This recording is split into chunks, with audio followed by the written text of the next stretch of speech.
The US, Ripple, and the UK government are all the subject of new revelations. Take a look at this. So far, this is the extent of my investigation. Currently, I am en route from Brazil. On Wednesday, you can find me back in the studio. This data is waiting for us. In case you were wondering, here is Cassie Croduk, the Chief Executive Officer and Managing Director of Ripple in the United Kingdom, joined by U.S. Secretary of the Treasury Scott Bessent, UK Chancellor Rochelle Reeves, and representatives from numerous prominent UK and US financial and crypto firms. I had the privilege of attending a roundtable in Downing Street in conjunction with President Trump's state visit to the UK last week. The United States and the United Kingdom might greatly benefit from working together on digital assets. One possible outcome of such a partnership is the establishment of norms for future global collaboration in our field. Ripple, a US-based firm with a sizable UK presence, is in a prime position to encourage blockchain use in the UK and use its substantial transatlantic footprint to accelerate technological innovation and cooperation between the US and UK. For a long time, the United Kingdom has been one of the world's leading financial centers. Now, I think it has a chance to become a leading hub for digital asset innovation. That would boost international cooperation between the United States and the United Kingdom, like the roundtable that happened earlier this week, and help both nations realize blockchain technology's economic potential. Ripple is excited to have a say in this debate. The fact that Ripple has been invited to participate in this discussion at Downing Street is significant. So allow me to explain for a second. Technology, adoption, speculation, and all that jazz is something that we're all familiar with. This is based on solid evidence. These two global financial behemoths are paving the way for the world's leading blockchain infrastructure business to collaborate with them. Am I missing anything? Please, if you are only now becoming aware of this, allow me to provide you with some more details. Those in charge of banking and cryptocurrency in both countries got together to talk about harmonizing their regulations. You should know that Ripple has many collaborations in the US, the EU, and the UK. The United Kingdom and the United States have both stated their aim to deal with dithering regulatory postures before enacting crypto regulations that would affect the world at large. With the use of blockchain technology, we are attempting to bring these two global economies into harmony and figure out how to move wealth between them. Not to mention that Ripple is sitting at the head of the table. With the United Kingdom's status as a world financial hub, Ripple's impact was felt far and wide. In the beginning, we had the Bank of England test out Ripple's technology, and since then they've been working on forming a partnership. I find it fascinating that during this time, the Prime Minister of Canada was at the Bank of England. What then comes to mind when one considers that the world's most powerful nations are interested in utilizing an interconnected ledger? Just imagine if the world had to make a decision about a single ledger right this second. Which one would you choose? Is XLM the one? Does that mean HBAR? Is R3 the one? You probably didn't notice any of them invited to this meeting, so I guess that's why. Yes, I did not. All right. We'll leave. Without a doubt, Ripple was instrumental. The necessity of well-rounded regulation, the potential of the UK's financial services industry, the Financial Services Industry Act, FSMA, and the importance of growing institutional support for digital assets such as XRP were all important subjects. Dude, I think this is awesome. In case you're just now becoming aware of this, here are a few of Ripple UK's prior discussions with the government. At one of its many policy meetings in the United Kingdom, Ripple outlined a four-pronged strategy to promote a growth-friendly regulatory climate, universal crypto standards, stablecoin legal certainty, and asset tokenization with fewer roadblocks. In previous proofs of concept for blockchain-based cross-border payments, Ripple collaborated with the UK authorities and the Bank of England to investigate potential solutions for synchronizing currency movements and real-time growth settlement systems. Do you agree that this is really delightful? The new wallet from Decent was sent to me recently, and I must say, I am really impressed. Permit me to explain. For the first time, I can securely store, manage, and trade cryptocurrency using this wallet by pairing it with my phone.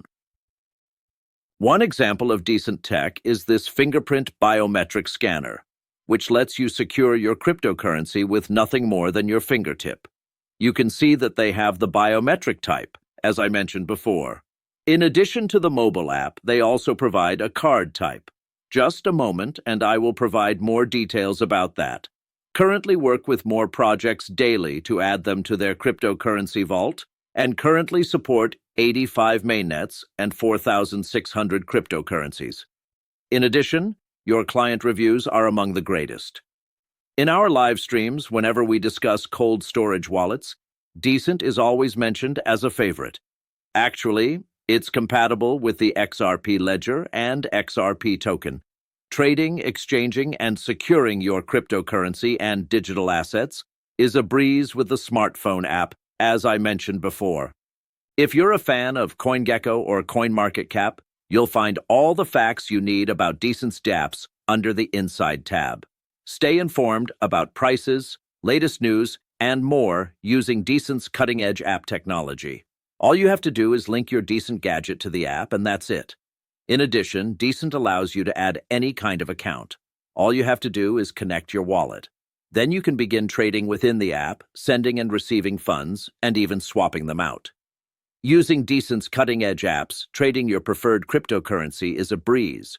This is made even more secure by Decent's use of an MCU chip.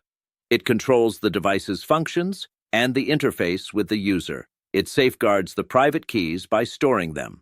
Additionally, the secure chip is the sole location where your private keys are generated and stored.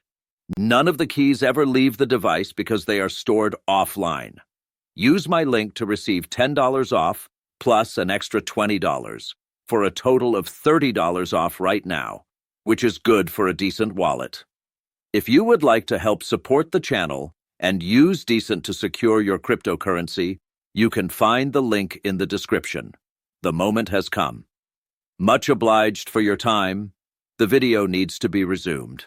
So, let's continue this discussion here. I warned you so many people are chiming in on this topic on X, where it's getting a lot of attention.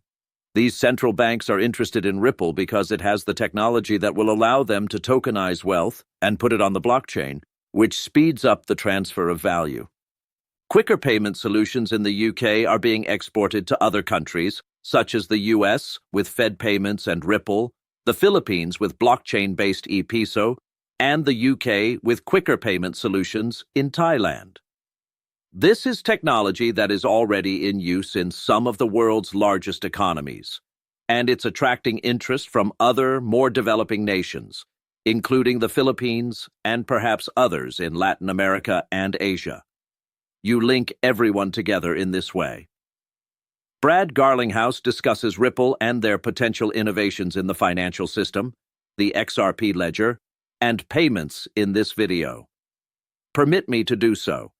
The pre-funded capital known as spotted banking works is sitting in accounts all around the world. It's the oil in the engine that allows correspondent banks to function, and there's actually $10 trillion pre-funded into other banks and financial organizations. Additionally, the world economy would benefit greatly from our efforts to lessen the engine's oil use. Everyone benefits from that. Stock buybacks, dividends, and working capital for a variety of additional uses could result from a reduction of $10 trillion. This is crucial because, like with many digital assets discussed in relation to cryptocurrencies, its value is readily apparent. But because the real value lies in making transactions possible and not in storing value. Additionally, I'd like to touch on the topic of speed for a moment. How is XRP so much faster than instance, standard banking transactions using SWIFT? To start, I don't believe there will be a single cryptocurrency that controls the market. Plus, I'm long Bitcoin and own some cryptocurrency. Bitcoin, in my opinion, is a medium of exchange and a store of value. Accordingly, I do not believe that a single use case will suffice. For these reasons, its lightning-fast transaction times, low transaction fees, and general efficiency, we see XRP as a bridge currency. The transaction fee is approximately 0.6 of a cent, which is far lower than Bitcoin and other cryptocurrencies. At the current exchange rate, one Bitcoin transaction will set you back around $2.30. That, however, does not portend the end of Bitcoin. In my opinion, Bitcoin and XRP are not rival cryptocurrencies. For the payment solution, for the payment problem we're tackling, XRP is incredibly efficient. As you heard from Barry Silbert yesterday, Bitcoin is digital gold and a good store of value.